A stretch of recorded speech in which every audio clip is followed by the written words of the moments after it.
Welcome to our weekly Toastmasters marketing meeting. I'm not going to do much of the talking tonight. I'm going to let Don do most of this. And what we're going to cover tonight are editing tools that we can use for editing our videos, or maybe even to help us create some short videos, maybe from some still pictures. We'll ask him about that. So Don, I'm going to give you the floor. Oh, okay. Well, Lisa, sorry you're not feeling 100%, but I'll try not to make you talk. All right, everyone. My name is Don Griffith, and I've been around the district for a long time, 20 plus years. And in the last several years, I've been doing a lot of video in my clubs and quite a bit of video for the district. So I've got some tools that I use, both the hardware side and on the editing side. 2 weeks ago, we talked about the idea of video in your club, the advantages, the disadvantages, some of the things to look out for, some of the things you can do. Today, I want to talk about, okay, now you've got a video. Maybe you took a video on your phone. Maybe you had a camcorder, whatever you used. But now what do you do with it? How do you edit it? And what do I mean by editing? There's several things you could do for editing. The simplest things you might want to do to a video from your club, and I'll use as an example things I do mostly in the club, which is to record my members' speeches. I will take that speech home and I will trim the ends. So I will cut a bit off the beginning and a bit off the end, so I don't have the extraneous parts. For instance, I don't have all the introduction by the Toastmaster. And then when the speaker is done, after the applause starts and they walk off the stage, I stop it at that point. So those are simple things. And there's a lot of different tools out there in the marketplace that can do that. In fact, there are dozens, if not hundreds, of editors. If you're curious about the ones that are absolutely free, just remember, what do you get when you pay nothing for something? You usually get a very limited version or even a poor version of the editor. But if it's free and you want to just play around, go ahead. So trimming the start and the stop is one thing to do. Another good thing to do is to add titles. So you can put a title in for the name of the speaker and the title of their speech, for instance, or maybe the date and the club name. The one other thing you can do with an editor, and it depends on the editor you get, but the one I have is pretty advanced. I can go in and clean up the sound if it wasn't perfect. The equipment I use is pretty top-notch, and I've got great microphones, but the best microphone in the world will not solve a noisy room or a room with echo or things like that. There are some tools you can use to help and clean things up. Another thing you might want to do is fix the color. A lot of times cameras record color a little different than you see them with your eye. So those are basic things you can do. Trimming, fixing sound, things like that. Now, one of the, before I get into the list of the editors that I know about, is depends on your platform. If you've got a PC, there's one set of tools. If you've got a Mac, there's a different set. And there are some tools that go either way, and I'll talk about those. I happen to be a Mac guy, so I have a Mac at home and a Mac laptop and so forth. Mac has a nice free editor called iMovie. That's what it's called, iMovie. It's very good, actually. You can do most things that you'll need to do, certainly at a beginning level, but it does only run on Mac. The rest of the world that's running on PCs, one of the Windows-only packages that I've not used, I'll give you that caveat, I have not used it, so I can't attest directly, but my son is an IT guy. He's done all this as well. And he recommends a program called Magix, M-A-G-I-X, Magix. And it is a Windows-based editing system, and there's a various packages from beginner to professional. Now, these aren't free, but they're reasonable. Prices as low as $50 up to $250. And this isn't a subscription. You buy it and you own it, kind of a thing. So I'm guessing that they have a free trial where you can try it, see if you like it. And that, again, is called Magix, M-A-G-I-X, and their website is www.magix.com. Now, there are some tools that I'm confident in. Again, I haven't used all of these because I already have one, so I haven't been experimenting with a bunch. But there's another one that works on both Mac or Windows, and it's called Adobe Premiere Elements. Adobe Premiere Elements. And you can go to adobe.com and see their whole line. And I'll be talking quite a bit about Adobe here in this half hour because it's I happen to use Adobe Premiere Pro, which is a high-end editor.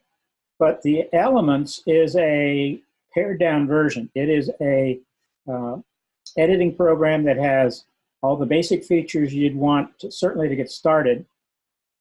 And you get a taste for what you can do. And when you start doing it long enough, you realize, oh, I have some advanced needs, but now I've got some basic skills under my belt. Now, that one is not free. It is a one-time charge of $100. Again, it's not a subscription. You own it. And then presumably every once in a while you can get updates. Adobe Elements. Now, again, I've not used that, but I've used Adobe a lot through Premiere Pro and the other tools, and I trust that they're going to give you a good package. Now, there's another Adobe product that is a little more reasonable if you want to try a little different approach. It's called Premiere Rush, Adobe Premiere Rush. This is pretty new. And what this was an answer to the marketplace that was asking for Adobe Premiere Pro on mobile devices. Well, a mobile device wasn't set up to run the full-up Premiere Pro. That runs on a desktop computer. But they've come up with Rush. And this is, again, it's online-based, so it doesn't matter what kind of computer you have. And it has, again, most of the basic things you're going to need and enough of the advanced features to really make it interesting. This one is available on a subscription basis, which if you've been out looking at tools and looking at software in the world these days, that's a very popular model and it's coming more and more. The subscription is $10 a month. There may be a discount if you get a full year all at once and prepay, but it's in that ballpark of $10 a month. And again, you just go to www.adobe.com. Now, again, I use Adobe Premiere Pro. Let me tell you about that one. It is, again, also for Mac or Windows. It happens to run on my computer, but it basically talks back to Adobe to make sure I have a license, a code. So it's checking to make sure I've paid my subscription. Well, okay. It is got everything that you could ever need in an editor. This is a program that is used in professional movies, television. It's used by a lot of professionals. Not the only one out there for pros, but if you go and Google professional editors, you'll see Adobe Premiere Pro talked about. I like it because I'm trying to do some advanced things and learn some advanced techniques that are actually beyond what I need for Toastmasters. So for me, it made sense, and I invest in it. That the investment is the subscription. This is what they call their Creative Cloud.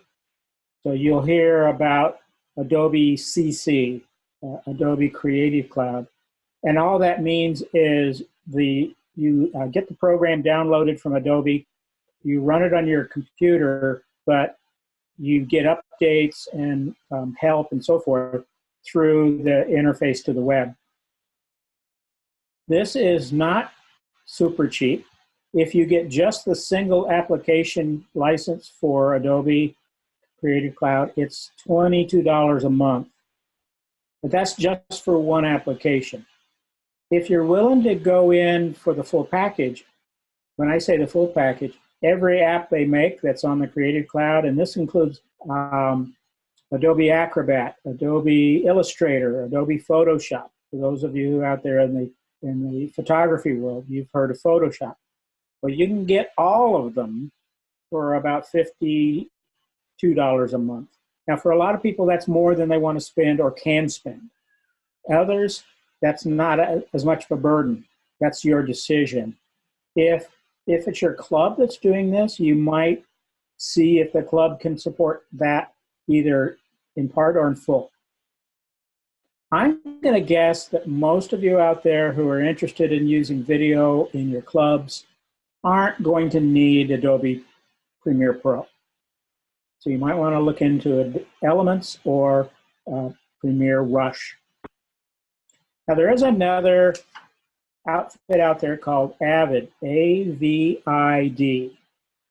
Avid is another big player in the professional editor business. Again, they're used on feature movies, they're used in television, professionals all over the world.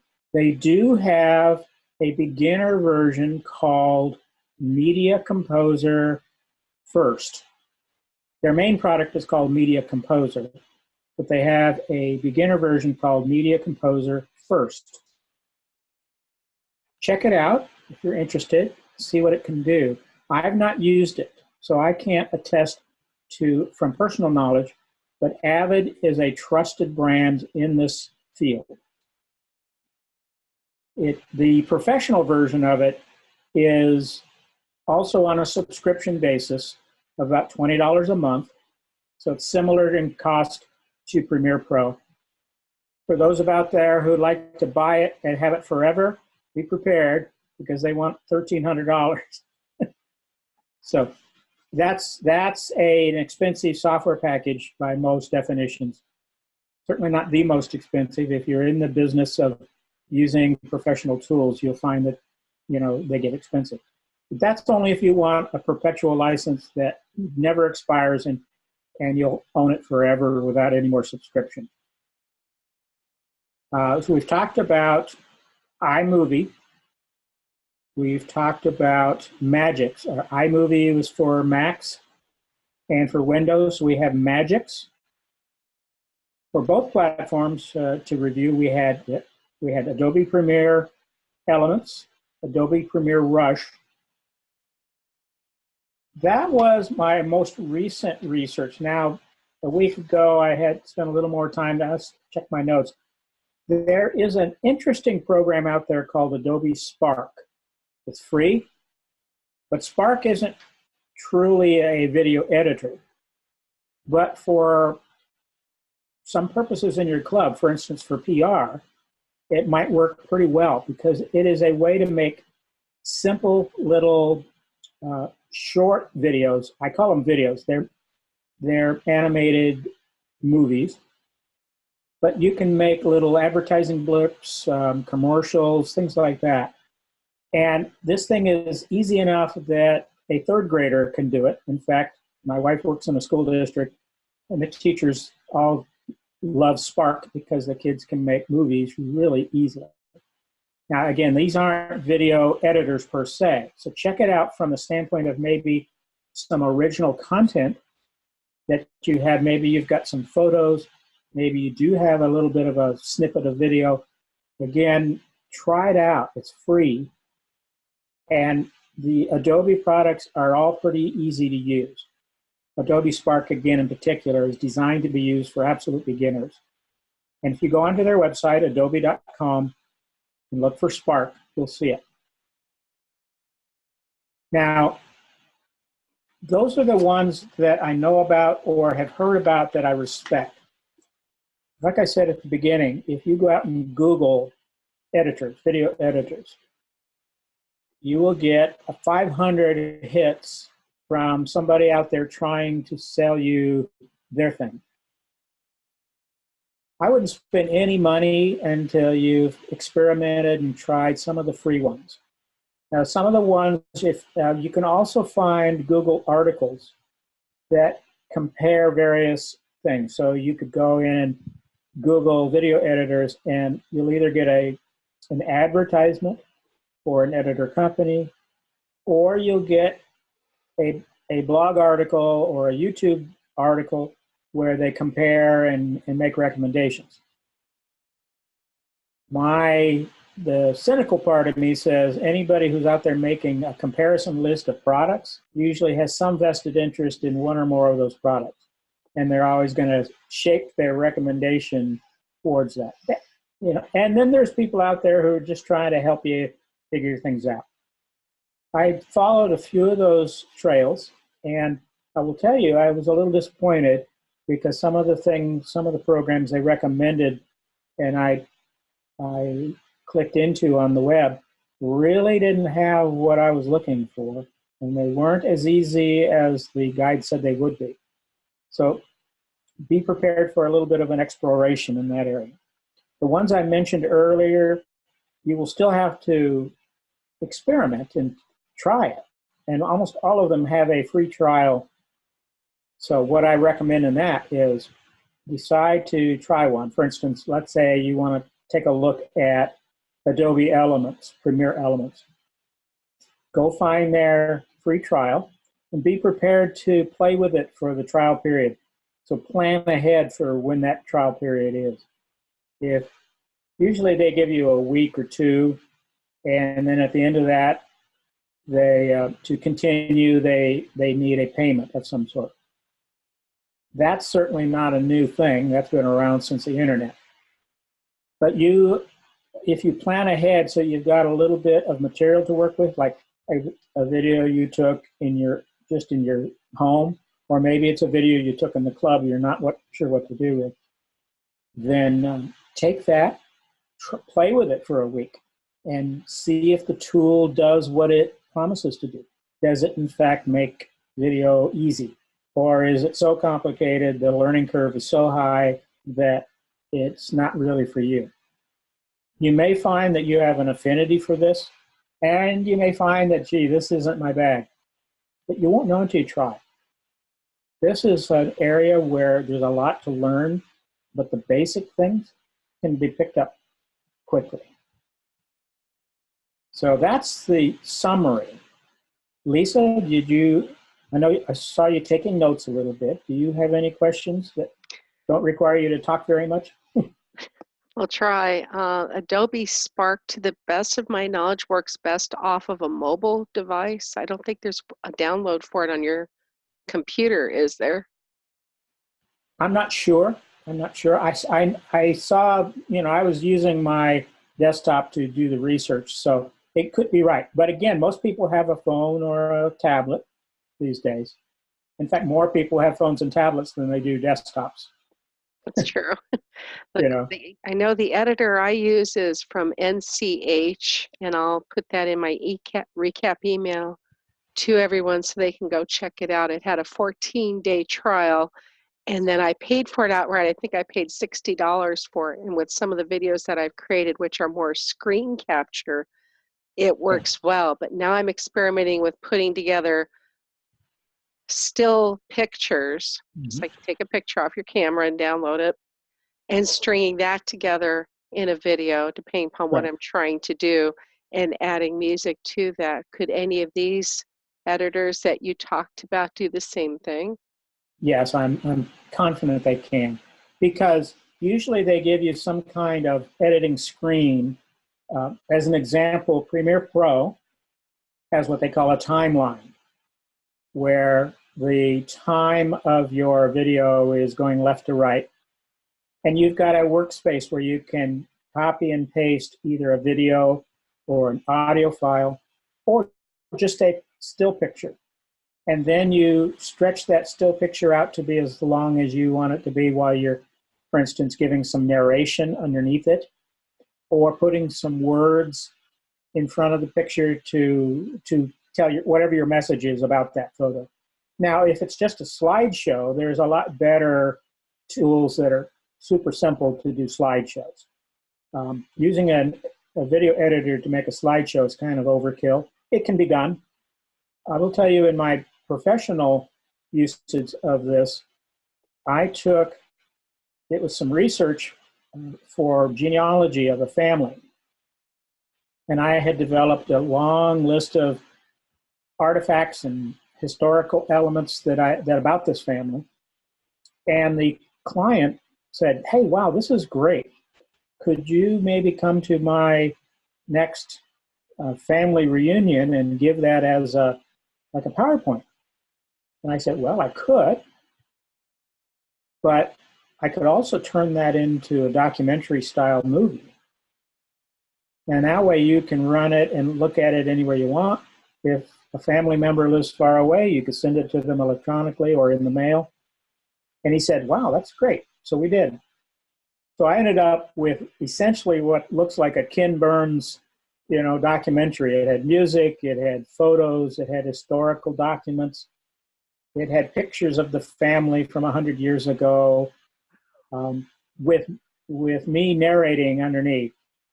And it was a big project, took a lot of work, but it came out great. So there's all kinds of things you can do. And I did all of that with Premiere Pro. It gave me the flexibility to do that. Now, again, I keep mentioning Premiere Pro because that's the one I use, that's the one I'm familiar with. You don't need to have that much horsepower. Unless you're interested in video beyond just putting a quickie video up for your club. If you're just the assigned person to take a video with your camera and get it on Facebook, there's a lot simpler approaches. And some of these that I talked about that don't cost anything or cost very little money. For instance, the Magix packages, the low one is $50. You can go onto their website and see what that gets for you. And that might be something a club could support. Say, hey, club's going to pay $50 for this package, and then it's portable. It's not a web-based thing with a login. It's portable. It's probably some disks. And anybody can then be the assigned editor. Or you could have someone who just gravitates to that, like I did, and wants to do it and enjoys doing it. I know when we talked a couple of weeks ago, one of the things we mentioned was making sure that people have some signed forms that they can present to their guests in the club to, say, your area director, to let them know, hey, we're going to do a video today, whether it's about a speech or maybe someone has a project to do a commercial for their club, and to get the acknowledgement and their approval that, yes, you're doing this, we acknowledge this, and that we agree that we're going to be in the video for that. Similar things that we do when we're doing TLI as well. Do you still recommend that? And will the form online at toastmasters.org, I think it's under their resources tab, will that be enough? Well, that's more than enough, in my opinion. I do that when I'm doing district level things because the potential audience is bigger and so forth. And there are people there that I don't know me and I don't know them, but we don't necessarily have a known trust relationship. But I will tell you, in the club setting, I make it a lot more informal. For instance, each week I record the speeches for my Toastmasters.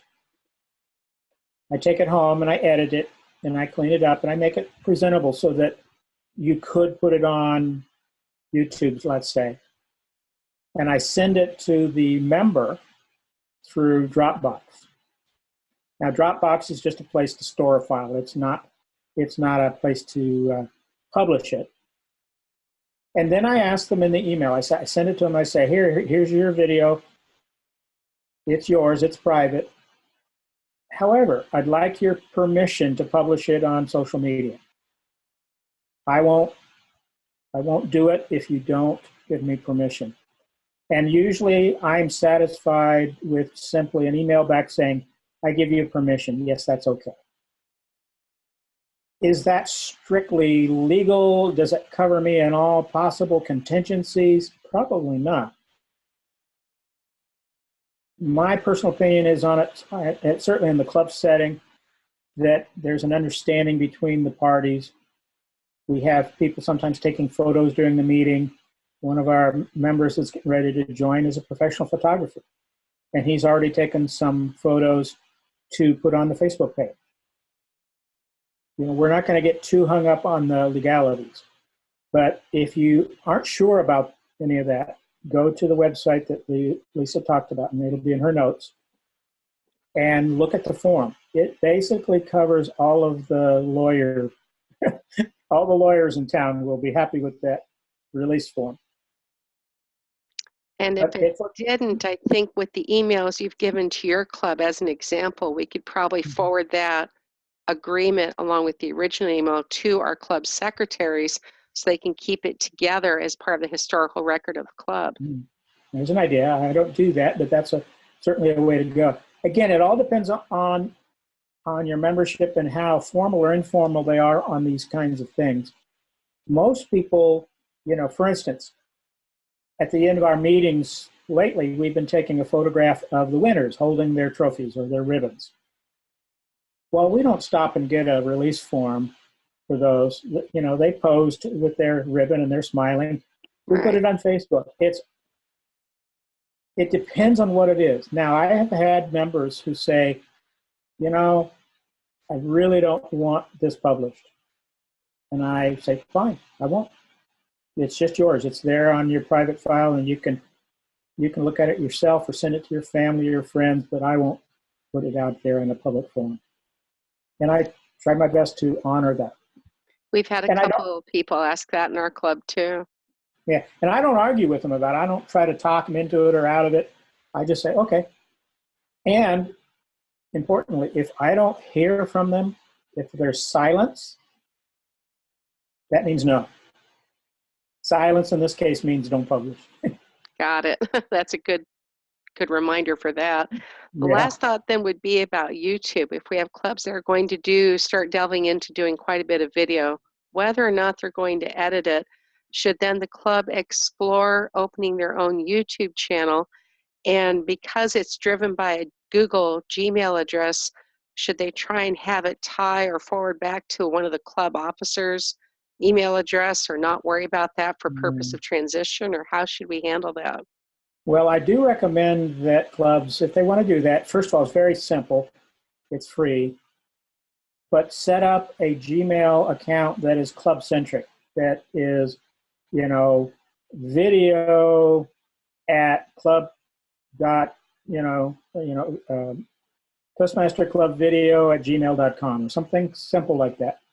The advantage of that is now whoever picks up the video task or the YouTube task later, they don't have to have a different email attached to YouTube.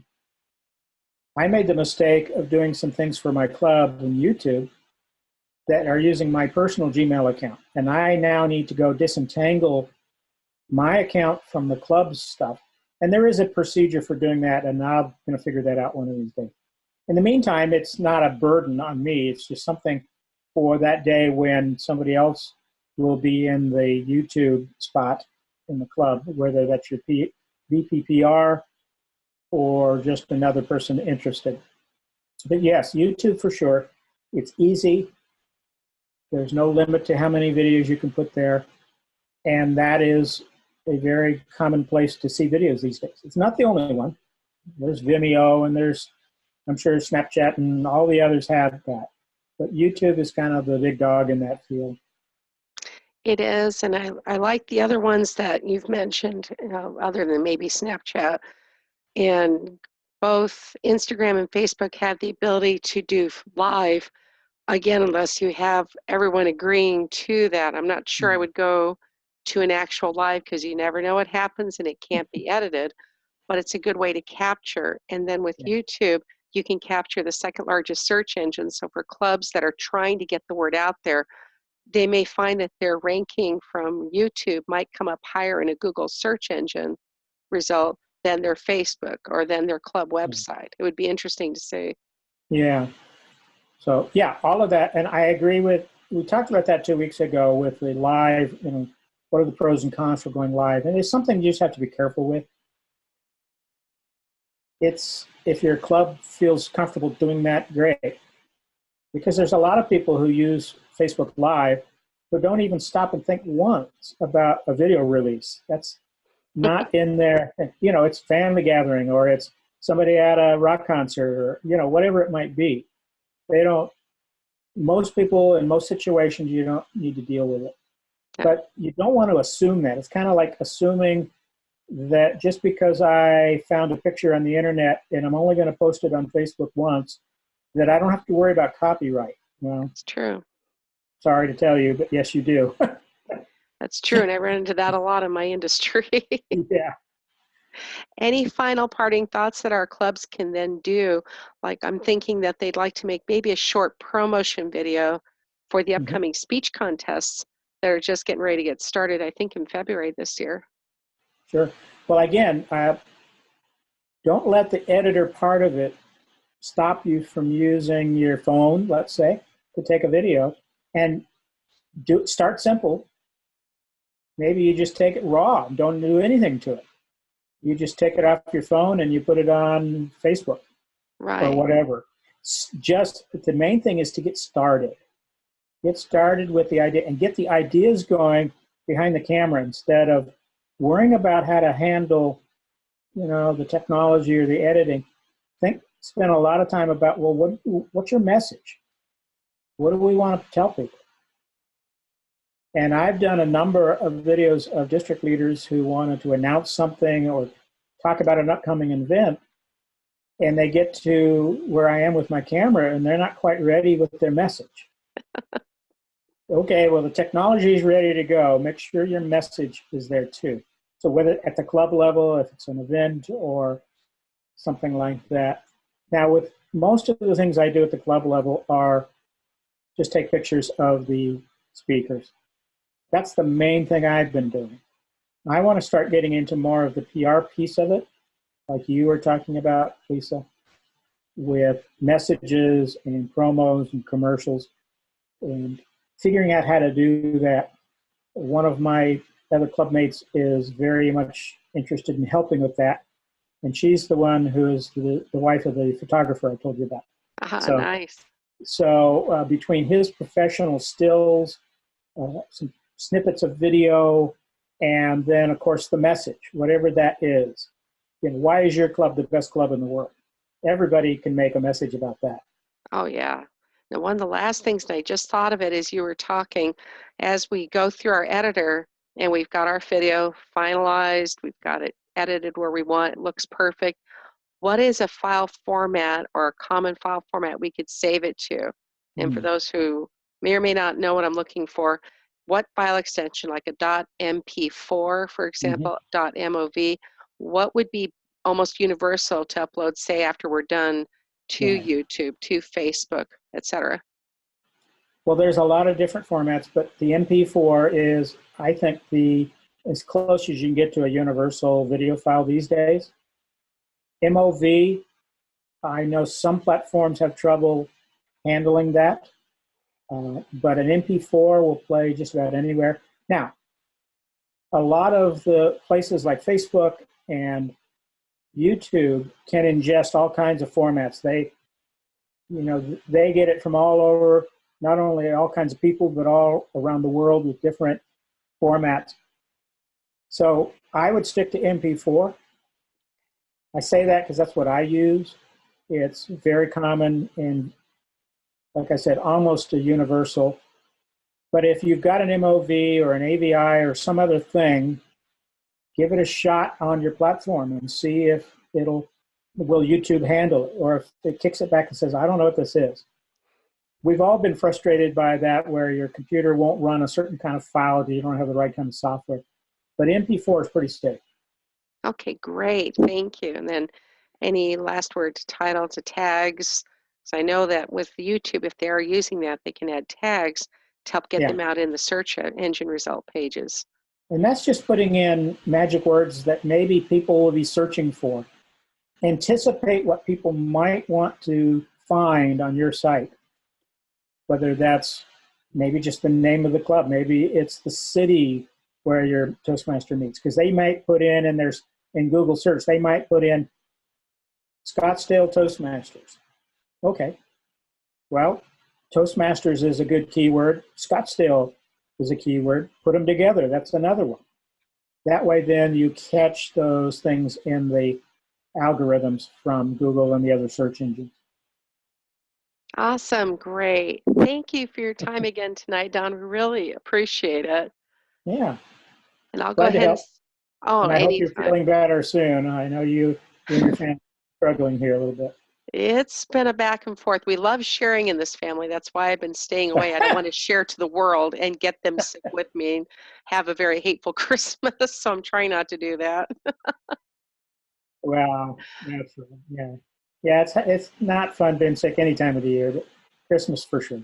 That's true. So I'll go ahead and recap everything. I'll send you an email as well also so you can review everything that I write up. Right.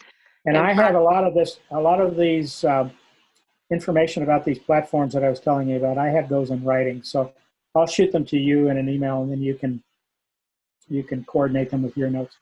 oh, terrific. Thank you. I'll include that then in the email. All right. Thanks. And for everyone, thanks again for joining us. And we will be back next week. We only have 2 more weeks then to wrap up before the holidays. We'll talk about content, take on questions about social media or anything else that you may have that's really bugging you or that you haven't really found an answer to with regards to promoting your club. We want to make sure you have a really good foundation to get going on before we start the speech contest, which I know everybody will be really busy with. So have a great week. Thanks for joining us, and we will see you back here next Tuesday.